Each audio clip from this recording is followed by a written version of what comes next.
Politically, modern democracy takes the form of denying that any specific person or persons shall act as a matter of intrinsic right or capacity on behalf of the community as a whole.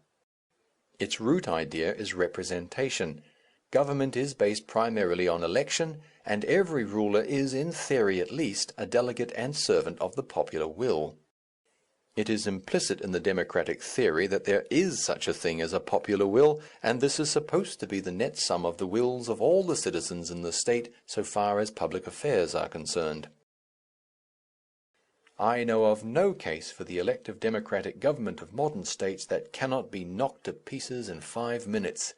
It is manifest that upon countless important public issues there is no collective will, and nothing in the mind of the average man except blank indifference.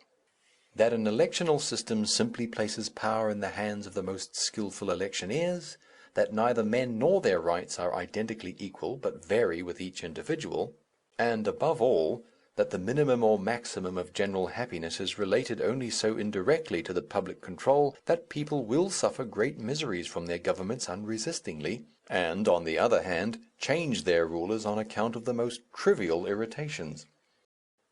Democracy of the modern type, manhood, suffrage, and so forth, became a conspicuous phenomenon in the world only in the closing decades of the 18th century.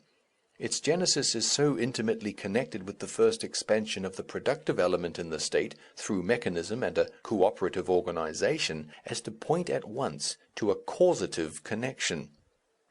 The more closely one looks into the social and political life of the 18th century, the more plausible becomes this view. New and potentially influential social factors had begun to appear: the organizing manufacturer, the intelligent worker, the skilled tenant, and the urban abyss. And the traditions of the old land-owning, non-progressive, aristocratic monarchy that prevailed in Christendom rendered it incapable, without some destructive shock or convulsion, of any reorganization to incorporate or control these new factors.